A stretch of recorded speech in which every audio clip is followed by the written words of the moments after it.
Hello all, again welcome back to my channel.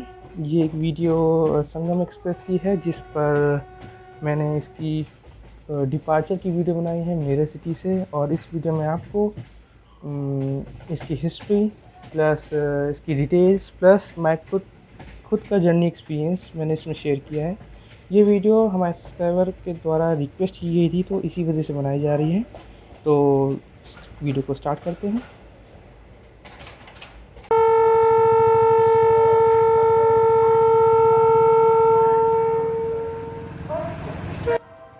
Royapuram का बैप्सिकम बिल्कुल तैयार है संगम को ले जाने के लिए। इसने हॉर्न तो दे ही दिया है, आप जैसे कि सुन चुके हैं। तो बस इसका डिपार्चर बस होने ही वाला है।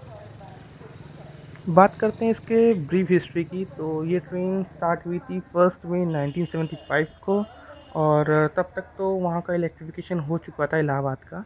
तो ये तो इलाहाबाद से खुर्जा जंक्शन तक तो इलेक्ट्रिक लोकोमोटिव के साथ आती थी, और खुर्जा जंक्शन से मेरठ सिटी ये डीजल लोकोमोटिव के साथ आती थी। ज़्यादातर टोस्टर लोकोमोटिव इसको लेके आता था।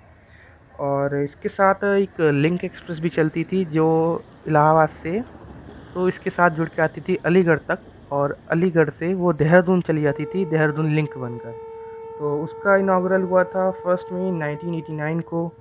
तो वो देहरादून जाती थी, और लेकिन वो अब कोविड से इन्होंने इसको डिटैच कर दिया परमानेंटली। तो वो एक सेपरेट ट्रेन बनकर चलती है। अब ये ट्रेन फुल्ली इलेक्ट्रीफाइड चलती है इलाहाबाद और मेरठ सिटी के बीच में। मेरठ सिटी का इलेक्ट्रिफिकेशन लगभग 5 साल पहले ही के आसपास कुछ हुआ था। तो अब ये ट्रेन फुल्ली इलेक्ट्रीफाइड होकर जाती है। तो मेरे ख्याल से इतनी हिस्ट्री ठीक है। अब हम इसकी डिटेलिंग की बात करेंगे। सबसे पहले इस ट्रेन का नंबर जो है वो बता देता हूँ, जो कि है 14164, और 63 अप में है और 64 डाउन में है। तो अभी लेकिन कोविड की वजह से ये ट्रेन स्पेशल ट्रेन बनकर चल रही है जिसका नंबर 04163/64 है। तो इस टाइम ये ट्रेन 64 बनकर जा रही है। और ये ट्रेन मेरठ सिटी से प्रयागराज जंक्शन तक 641 किलोमीटर का डिस्टेंस कवर करती है, जो कि इसको टाइम लगता है टोटल लगभग 13.5 घंटे लगते हैं, और जिसमें ये 18 हॉल्ट्स लेती है। तो इस हिसाब से उसकी एवरेज स्पीड जो है 47 किलोमीटर प्रति घंटा की बनती है, और इसकी मैक्सिमम 110 किलोमीटर प्रति घंटा की बन पाती है स्पीड। तो क्योंकि इसकी ICF रेक है इसलिए 110 की स्पीड है इसकी मैक्सिमम। और ये ट्रेन रोज़ाना मेरठ सिटी से इलाहाबाद के बीच में चलती है। तो उसका मेरठ सिटी से जो डिपार्चर है वो शाम 7 बजे होता है, जो कि राइट टाइम है इस टाइम। और जो अराइवल है वो नेक्स्ट डे सुबह मॉर्निंग में 8:35 पर होगा। और करंटली ये 17 डब्बों के साथ चल रही है। तो कोच कंपोजिशन कुछ इस प्रकार से है, जैसे कि इसमें जो सेकंड सीटिंग है जो कि जनरल होते हैं, अभी सेकंड सीटिंग बन के चल रहे हैं तो वो 4 हैं, स्लीपर के साथ हैं। और सेकंड AC का 1, थर्ड AC के 2, और फर्स्ट AC का भी 1, और 2 SLR कोचेज़ हैं। और लेकिन पहले ये लगभग 12 डब्बे के साथ चलती थी, क्योंकि इसके साथ देहरादून लिंक भी चलती थी, इस वजह से इसको 12 की तक सीमित कर रखा था। और लोकोमोटिव इसे अब जो लेके जाता है वो झांसी का वेब4 या फिर कानपुर का वेब7 लेके जाता है। लेकिन इस वीडियो में रोयापुरम का वेब7 लेके गया है, तो ये ऑफलिंक हुई आज के दिन।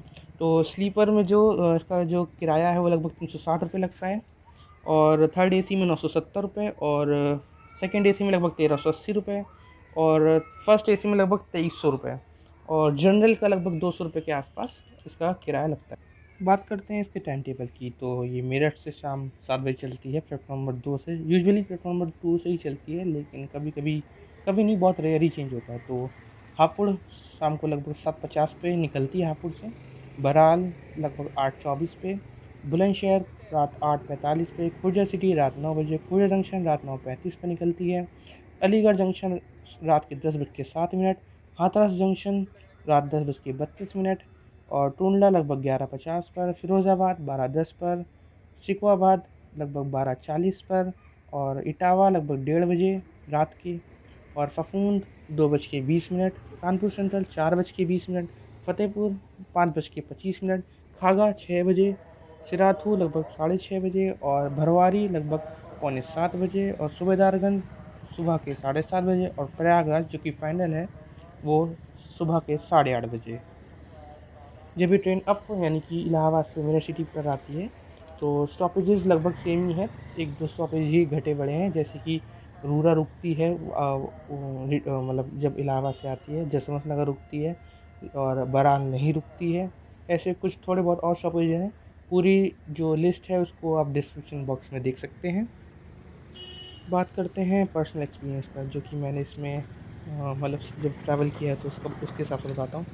तो मेरठ सिटी से इलाहाबाद के लिए एक मतलब यहाँ से 2 ही ट्रेन चलती है। तो एक तो मेरठ सिटी संगम एक्सप्रेस हो गई, और एक प्रयागराज संगम जाती है जो कि प्रयागघाट है, वो नौचंदी एक्सप्रेस है, तो उसका रूट अलग है। तो इस रूट के हिसाब से ये एक ट्रेन है, और एक ट्रेन और है जो कि बाई वीकली है, उधमपुर इलाहाबाद एक्सप्रेस। तो रोज़ाना के लिए यही एक सिंगल ट्रेन है। और पर्सनल एक्सपीरियंस के हिसाब से बताऊँ तो ये ट्रेन ठीक है, लेकिन जिसको जल्दी पहुंचना हो उसके हिसाब से ये ट्रेन ठीक नहीं है।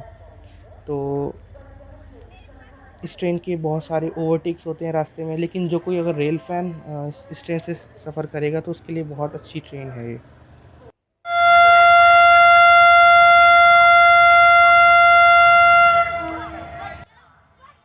सॉरी फॉर इंटरफेरेंस, लेकिन ये एक दूसरी क्लिप है, तो जिसको मैंने किसी और दिन शूट किया था, उस दिन भी सेम ही लोकोमोटिव इसको लेके गया था। तो अब वापस से अपने टॉपिक पर आ जाते हैं, जो मेरा पर्सनल एक्सपीरियंस था। तो हम बात कर रहे थे कि इसके खूब सारे ओवरटेक्स होते हैं। तो एक रेल फैन के लिए बहुत अच्छी बात है, जो ट्रेन इनसे ओवरटेक करती हैं, जो डेली ओवरटेक करती हैं, जैसे Kaifiyat express, Vaishali express, Magadh express, Swatantrata Senani express, Rewa express, Prayagraj express, Brahmaputra mail, और New Delhi Allahabad Humsafar, Gorakhdham express, Purushottam express, New Delhi Mandwari express. ये ट्रेन तो डेली ओवरटेक करती हैं इसे खुर्द जंक्शन और इलाहाबाद के बीच में।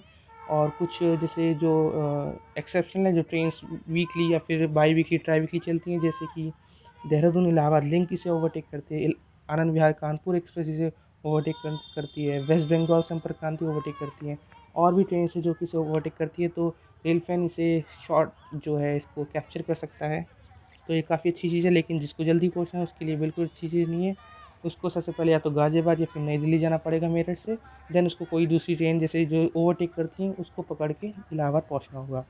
तो रेल फैन के हिसाब से बहुत अच्छी ट्रेन है। बात करें फूड की, तो ट्रेन में पेंट्री कार्ड तो नहीं है, तो आपको फ़ूड अपना घर से ही लेके आना पड़ेगा, या फिर आपको हापुड़ पे फ़ूड मिल सकता है और बुलंदशहर में फ़ूड नहीं मिलेगा, और खुर्जा जंक्शन पर भी नहीं मिलेगा फ़ूड। तो अलीगढ़ में शायद मिल जाए, उसके बाद तो फिर मॉर्निंग में ही जो भी है मिलेगा। तो फ़ूड का व्यवस्था जो है आपको खुद ही करनी पड़ेगी घर से। प्री कोविड टाइम्स, मतलब जब कोरोना नहीं था, तब ये इलाहाबाद देहरादून लिंक के साथ चलती थी। तो तब क्या होता था, ये ट्रेन खुर्जा जंक्शन टाइम से पहले पहुंच जाती थी, और खुर्जा जंक्शन और अलीगढ़ जंक्शन के बीच में इसको काफ़ी देर रोका जाता था, क्योंकि जो देहरादून लिंक है वो पहले अलीगढ़ जंक्शन पर आकर रुकेगी।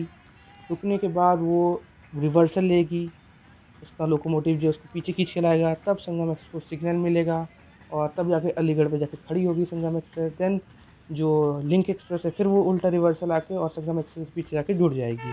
तो इस सब में बहुत ज़्यादा टाइम लगता था, क्योंकि एक जो रूट है बहुत बिजी रूट है, इस वजह से इसको प्रायोरिटी तो बिल्कुल नहीं मिलती।